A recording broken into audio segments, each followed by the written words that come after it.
All right, everybody, welcome to Tech Packs Are Due. My name is Jake. I am a senior footwear designer out here in the real world, sketching shoes, making shoes happen. Before we get going, hey, the opinions expressed on this podcast are the views of my own and not the views of my employer's past, present, or future.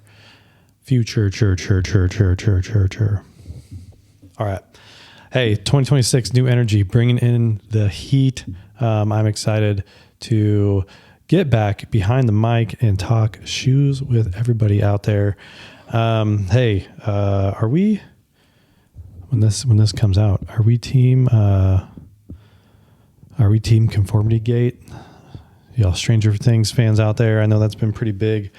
Where are we at, team? Are we thinking there's a surprise episode?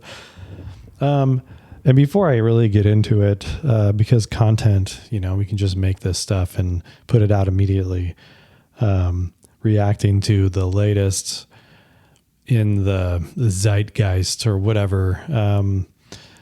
How legit would it be, though, if a show comes out and says, here's our finale,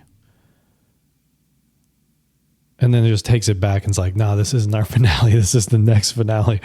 Like as a designer, the designer in me, thinks that is pretty cool. Where, what if I deliver a shoe and we're like, yo, this is the shoe. And then you get it in the box and you open it up and it's really just I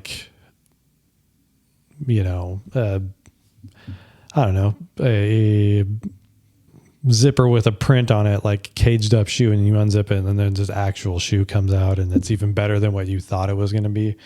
I don't know, maybe that's deception when you're talking about people purchasing a product, but I don't know, something about it is just interesting.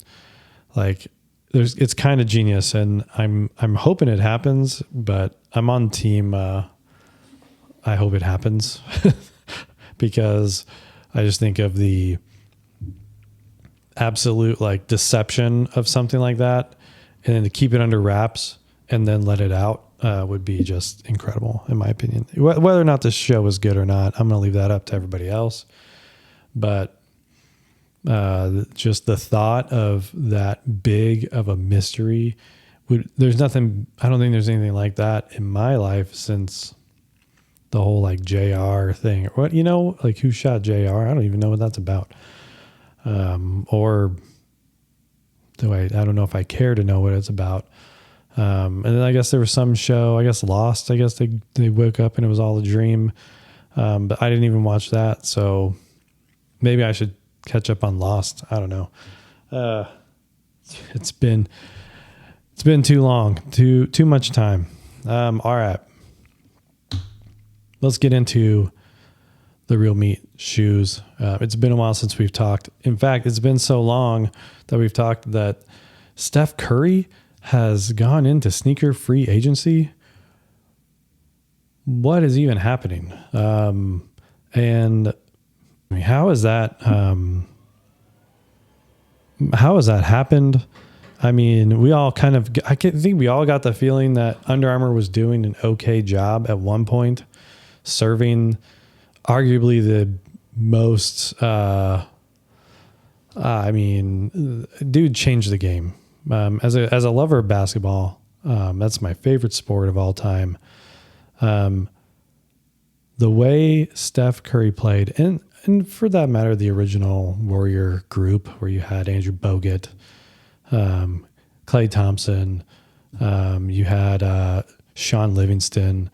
You just had all these pieces, and they played like the Spurs when the Spurs beat LeBron, and you had these dynastic teams that were really good at passing the ball. It kind of went out with these flashy silly passes. I mean, you see him. You watch the 90s, watch the Jazz, watch John Stockton, watch Magic Johnson or Pistol Pete, these people who are throwing passes behind the back, over the head, no look. Trying to be all fancy with the ball, blah, blah. So a lot of that stuff kind of went out as basketball has progressed in speed and with the introduction of the 3-point line and spreading of the defenses, like stuff like that doesn't all that happen all that much. Think White Chocolate,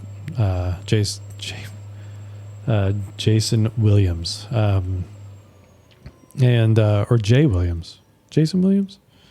There's two of them that's really close, but anyway. So think about those passing. Steph Curry's like changed the game and forever has spread the floor. I mean, you had some people doing it. You've seen the JJ Redicks. You've seen, the Jimmer college days. Even though they're kind of like contemporary, Steph Curry changed it. And especially for small people like me who play the game, we can't really get to the bucket and score all that often because you don't go amongst the giants is kind of my theory. You just get blocked all the time. You have to be really deceptive or a good shooter. He's changed the game and has made people have been chucking the ball from 3-point land for forever. Ever since they started doing it, it's just been a thing now. I mean, it's beyond what Ray Allen ever did. It's beyond what Reggie Miller ever did. It's just like there's the handles plus the 3-point line, and how that gets people open and into the lane now. And it's just the game is forever changed because there's always going to be people who are going to do this now. With that said, we always hear about Nike botching the deal where they had Kevin Durant's name on an old PowerPoint.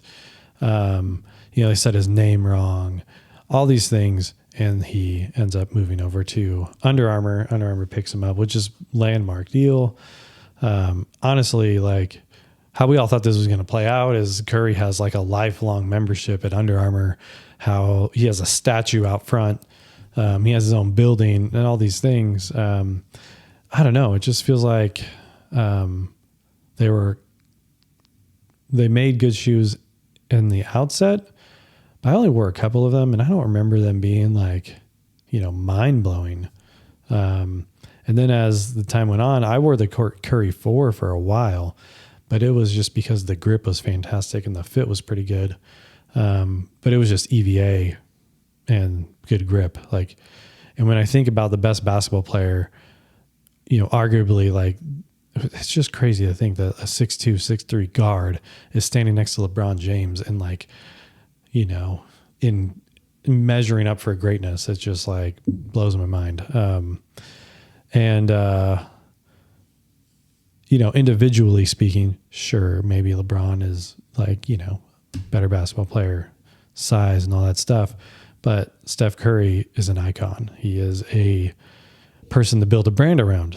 So I'd be like certainly trying to give him the best of the best, and like flow was interesting and stuff, but I just don't know. It's just, oh man, I don't know if it ever met the moment. And I think, probably he just felt that same way too. Whatever that story is, however that plays out, I'm on the edge of my seat. It's kind of fallen to the back burner now. Like Curry's wearing like 80 different shoes. It sounded like the time to sign him was like immediately, but I don't know. Those deals probably are pretty big and take a little bit of time. So we'll see who picks up Steph Curry. Whatever. That was honestly biggest sneaker news of 2025. Not even close for me. Is Steph Curry parting ways with Under Armour. That is mind blowing. How you drop that bag that's pretty intense. Okay, not saying it's the designer's fault because you can only do what you can do. But hey, crazy. All right, I want to talk about a couple things. 2026 and beyond. And then before we get into that, I want to talk about the Tech Packs Are Due design and Tech Packs Are Due awards of 2025. Did a couple of those, probably saw them. I just want to kind of get into and explain a couple of those awards as we handed them out over Instagram without an episode. I kind of wish I would have done this episode a while ago, but the holidays are what they are. I'm going to start with shoe of the year, and there were a lot of great shoes in 2025. It was a exciting year. I thought it was great. There was good basketball product, running product, trail product. Everyone was getting in. Technology's gotten a little better this year. We had the emergence of ATPU. We had people still rocking PIBA. So many awesome technologies plus designs. I can think of Hoka brought out some interesting stuff. Brooks brought out good product. Asics brought out good stuff. Saucony brought out good stuff. It was just a great year. Nike, of course, brought out, amazing product as well. And so I listed out like 8 shoes that I thought, man, these could all easily fit the bill. UFO for me was up there because, again, I had nothing to do with it. But if you're on the outside looking in, a brand like that coming on the scene with their first introductory product, receiving rave reviews, and if they weren't rave reviews, it was very polarizing, which I think is like, again, if you've watched Abstract and you've watched Tinker Hatfield, his last line is like, if you don't move somebody with your design, like one way or the other, like you obviously haven't done enough. This one has done enough. Like it has moved people. Honestly, being a part of it, seeing it, I think it's spectacular. Great shoe. Love running in it. Put a lot of miles in, but that shoe plus Asics, coming in strong at the beginning of the year with the new updated Meta Speed line, the Ray, pretty much dropping all sidewall detail, just focusing on foam and upper, especially with that pack of 3 shoes.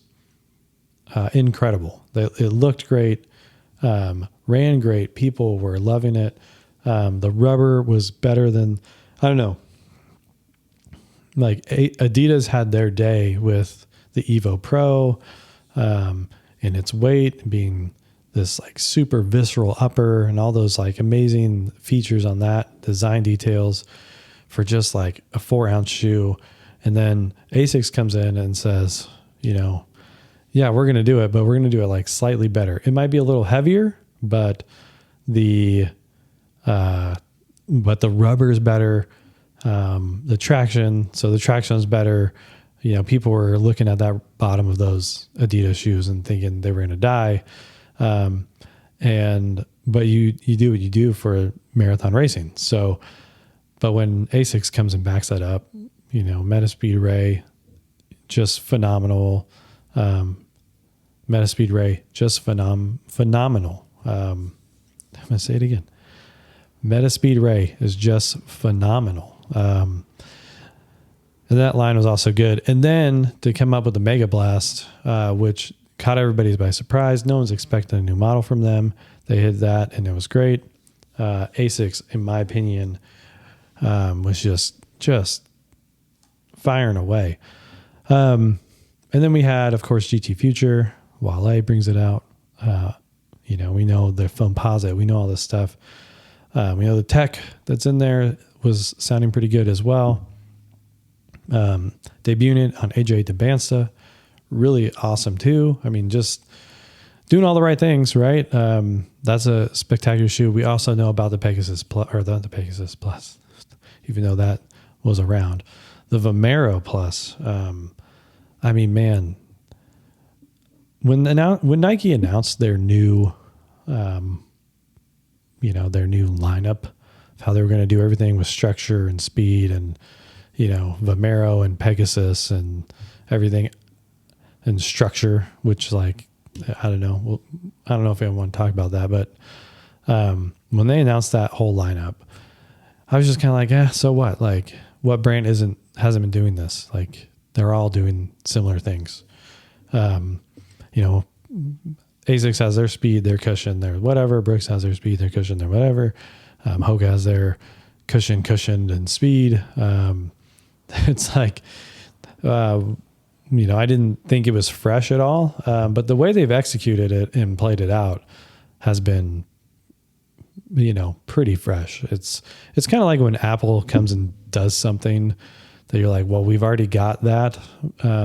Sometimes they do it and they just kind of finesse it just a little bit to make it a little more premium, which is never a bad thing. So when Nike leads the way, we all kind of listen. So obviously that's your pinnacle. Like when you go to races, when you go out and about, the Vomeros are everywhere. The small one, the plus one, no one's got the premium one, but if they did, everyone's just like, the Vomero line has just brought in all the attention. I feel like it's brought runners back to Nike in ways that they have not been capturing and meeting needs in the past.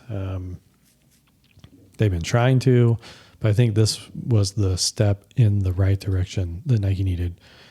Hot. That's a hot 25 for them. They just, whatever market share they were kind of losing with these other run brands, kind of just brought everyone back. So that sets them up for 2026. And then I brought in some, outliers like the JB4, which I think is honestly a microcosm of what basketball is right now. Like everyone's molding uppers. Like Adidas is hitting that drum. They're banging that drum as hard as they can right now. That's why I didn't put Adidas on there. It's like we're seeing that over and over and over again. We got AE1, AE2 is a slight departure, but they got the little wings thing. And then Harden is just like molded. And I just thought JB4 was just a little different. It sounds like the technology is a little bit better. Step in feel. The tech is a little bit better. There's like carbon in it and stuff. And so I just thought it was doing more and bringing more. So I don't know, gave it a little nod, had a little bit more flavor, a little personality. So that kind of like stacked all those shoes up. But with my podcast, with this brand, with this, whatever you want to call it, with this show, I kind of wanted to throw it back out to everyone who's watching and say, you pick. I have my opinion, but you pick the shoe of the year. And overwhelmingly, everyone said Vomero Plus. There were some people who came out for the GT Future, which is honestly a dynamic shoe. And I can't say enough about like how much of a shock factor that had when I first saw it. It's simple, but the construction is complicated. And then they put some of their best shoe tech in there. So I just thought, hey, like that's pretty legit. Moving away from that, overwhelmingly the Vomero Plus won the day. And it fit the moment because Nike's been down and out. They've been, changing out CEOs and firing people left and right or whatever. We just hear about it. I don't know people. I don't want people thinking that I know something. We just hear that people are being let go and there's layoffs and there's this and that and the other and whatever. But then that they come out and they say they offer this premium, attractive version of a high stack running shoe. And then people get it on feet. And of course, it's like bringing a whole new group of people into this. I feel like into the run space that only Nike can do. Like Hoka is grabbing a consumer and bringing them in. And maybe they're the series runner or whatever it is. But Nike just has that reach. And now they're getting, TPU on their feet and feeling the difference between what's been in the past, what's happening now. Anyway, so that just like with the upper, with the fit, everything that they've like seemed to have fixed from the problems of the past that they did in this Vomero line. It's the moment for them. And so that's the shoe of the year. Like, and I'm going to, hold on to it and you guys, whatever. I think it was the Metaspeed Ray, but what do I know? Just let you guys pick it. I'm not a Nike head. I'm an everybody head. So like if someone comes out with something that's awesome, I'm going to let it be. That's why I put the Hyperion Elite 5 in there because I think that shoe looked dope. I mean, the upper looked like a skeleton, like spider webs, like it had nothing. And I worked with John a little bit when he was working on that shoe, and he wanted to take the tongue out of it. That's how dialed in they were to weight and saving weight. And where he got the idea with, the midsole sculpting and stuff, just, anyone can win the day for me. I'm looking at design, aesthetic. Can I think of the shoe? Can I imagine making that thing? I think the Vomero Plus, I think I could have come up with that at some point if I was put on the project. Yeah, I think I could have gotten there. So I'm not like, I think the outsole is dope. If you are going to, now that it's shoe of the year, I say you guys should go check it out.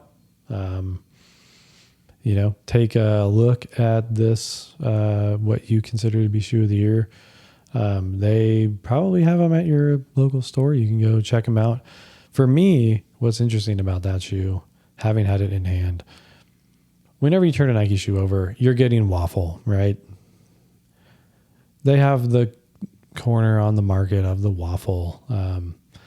And if you don't know the story, then you should. And if we can get Freetown on when they were with Bowerman, they had like rubber press. Like it was actually, I want to say it was wood or sheet metal press.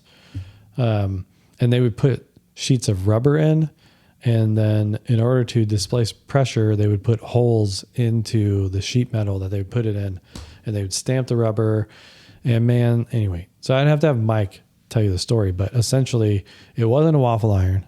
It wasn't any of that. It was like an industrial wood ply metal, like press that they could do like tons of poundage of force.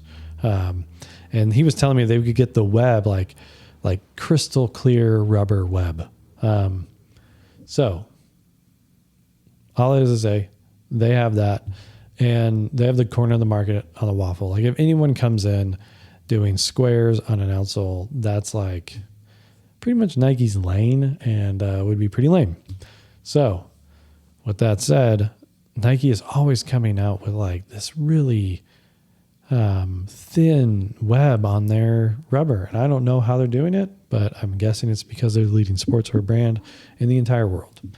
But definitely take it out, check that out. Check out the run, the geometry. Again, they've done everything they needed to do to make a solid running shoe. So it wins. Let's go to the brand. I just went ahead and picked the brand because to me, there's only one brand that has just owned the market of run this year. I'd say in years past, you probably think Hoka.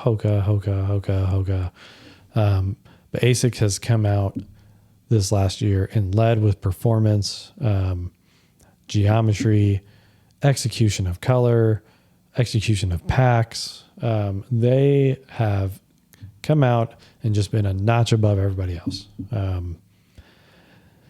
Again, that's a matter of opinion, but it feels like it was clear to me that they have control over that market. There's been a lot of shoes, and there's been these one-offs, and Nike, I think, was close, right? I really think it's between them, and also Puma is having a whole day right now with their RC Nitro Faster 3. That shoe is podiumed. It's killing it. They have a trail shoe that's doing really well. They also have a Max Stack shoe that's doing Max Cushion, it's doing really well. It's just like these three are just kind of hanging out and just kind of dominating the run. So I had to put ASICS at the top. I think Nike, sure, they can get it. But since they've been so down and out, like I just don't want a flash in the pan year. I want to see if 2026 they come and bring the same energy, they probably take it because we want a resurgence. I don't know if everyone wants a resurgence of Nike, but I think in the run category specifically, it would be interesting. That brings me to my favorite thing. I've been trying to go outside of the box because everyone does shoe of the year or brand of the year. best shoe with the best traction, shoe with the best spring, shoe with the best whatever. But there's a lot of people on Instagram who needed a shout out for putting out good work over the year that I know every designer is just out there scrolling, checking out, getting inspired by, or saying they wish they did it or whatever. And for me, there was 3 designers that took that easy. And MX Concepts, Max Concepts, whatever it is, that work, that 3D with texturing and rendering, to me is like industrial design finally colliding with footwear and making something compelling. In the past, I don't know, we've seen the progression of Substance Painter. We've seen the progression of Blender. We've seen the progression of Gravity Sketch. I got to say, having all those things finally merge in a compelling sort of way. Like in hard good products, I think there's always been something. Like there's been Keyshot, and there's been, SolidWorks, and there's been, different programs, Fusion 360, and like all these programs that have these internal rendering software, and it looks good, and you can, do all this stuff. It's never been compelling with footwear. Like footwear has always been on this like outside looking in, like it's really hard to put an engineered mesh into, a blender or something. But now it's starting to catch up. And I think when I see what MX Concepts was putting out, it was mind blowing to me how good and how real it's looking. I know like Solomon as a brand has been doing some things. I know there's 3D designers on every little team, New Balance. But to see an Instagram designer like do that and do that only and specialize there, fantastic. So that's that.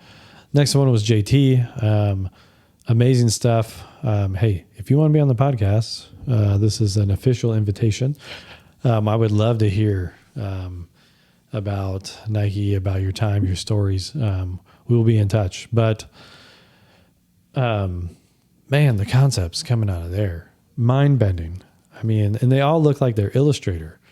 So that's even crazier that someone is able to, concept in a vector situation with dots and points and move things. And honestly, it's making me want to demo it, which, surprise, for 2026, we're going to get into AI, both artificial intelligence and Adobe Illustrator, and I can start demoing those things.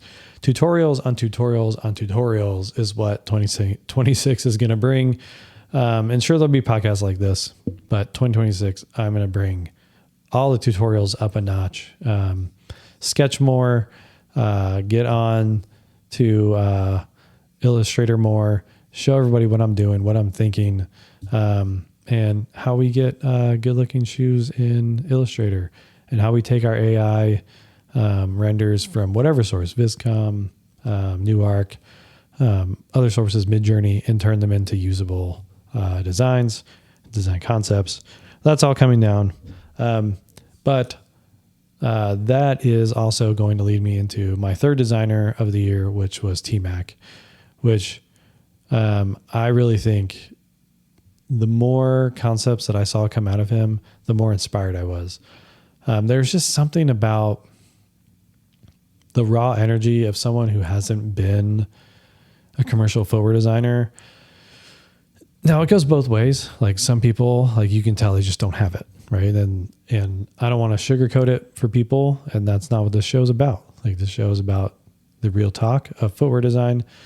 We can tell when someone hasn't had a real world experience. We can tell when, they need time, and you can tell people build, and you've seen it from designer and designer and designer. Even me, if you go and scroll my Instagram all the way back to the beginning, I struggled. I wasn't detailed. I didn't have focus. I didn't have something. I didn't have all the tools.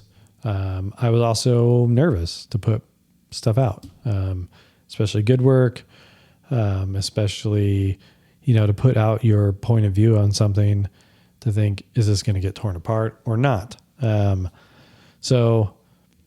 there's a level that you kind of just like, you break through that ceiling, and then you are just like throwing work out there and you don't care what it looks like, or you get brand experience, and that up levels your skills because you finally see what everyone else is seeing.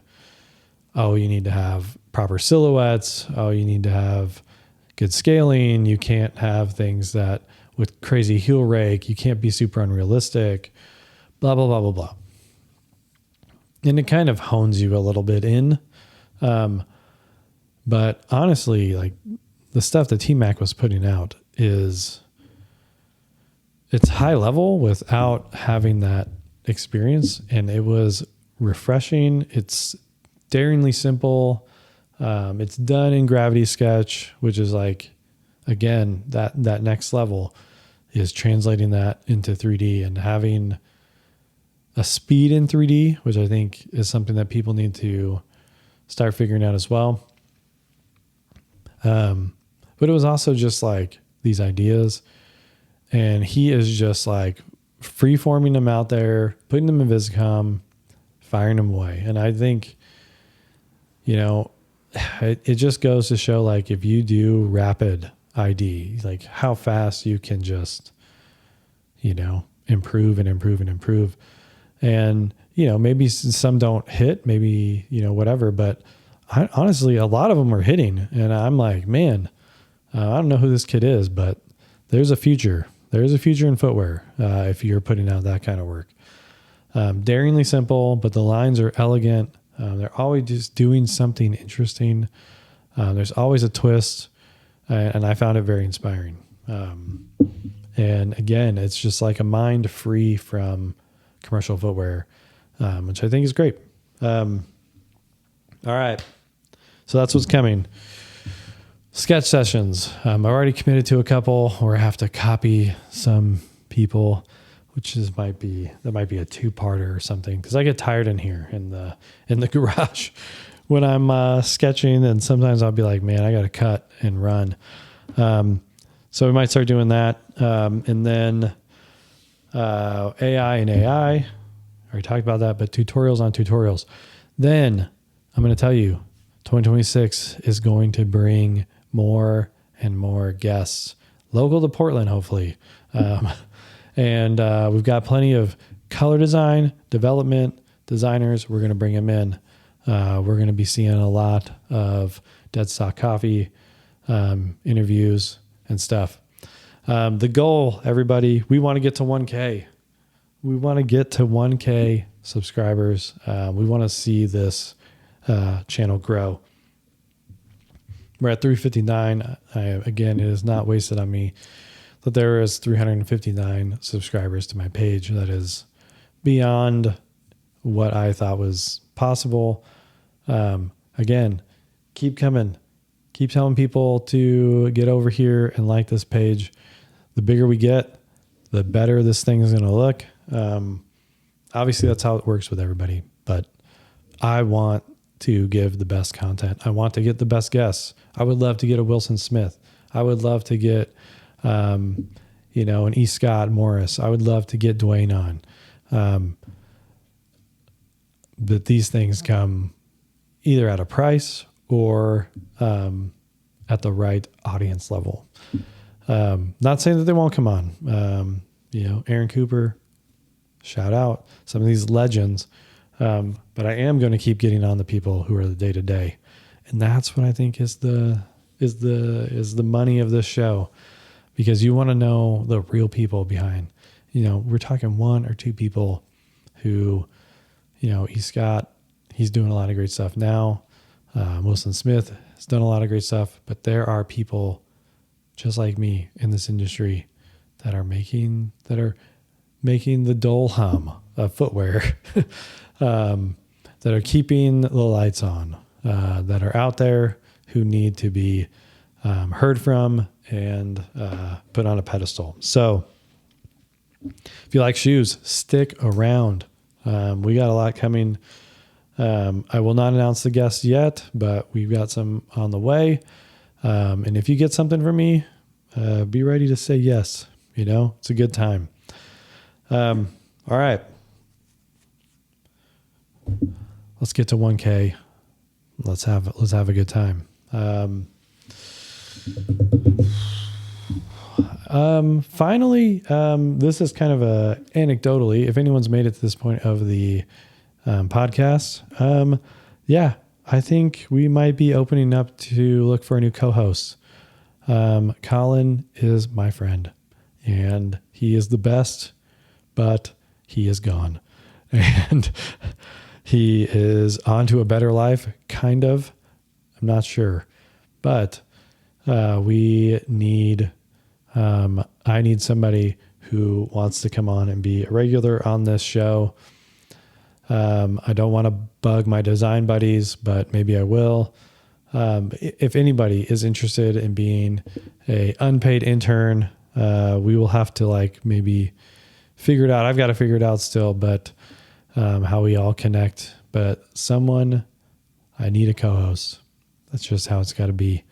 And maybe it doesn't have to be. And if I don't find anybody, it's just going to be me and my mind being unleashed on the world. But anyway, so if anyone has any interest being an intern for the show / co-host, we will figure it out. No, I'm going to take that back. Finally, I just kind of want to say, if anyone wants to be an unpaid intern for this show, and what I mean by that is make reels. If you want some unpaid internship, and I can help you with your portfolio of footwear and guide you, let's talk. We'll see. I don't know I don't know who I trust yet, but with this is kind of my baby, and I hold it dear, but I'm trying to find that next personality that we can get around here to keep these single talking head episodes interesting. Or maybe you just want to hear from me, and that's fine. But I'm trying to think, who can I get? Colin was just the fresh color commentary guy that I had come on. But his associated footwear brand is not privy to having him on the show, which I am only slightly salty about. But that's the way it goes. Anyway, maybe I will find my own co-host. But all right, that's an episode. Let's look forward to 2026. Let's get after it. Let's draw shoes. Looking to see what everyone has. Looking forward to seeing what everyone does. And what everyone does on the Instagrams out there. I'm going to be watching. I'm excited to get more guests in-house and make this show for you all. So if you haven't already, like and subscribe to this page and tell everybody about it. And let's make this footwear program legit. The number one footwear podcast on the internet. Let's go. All right, we'll see ya.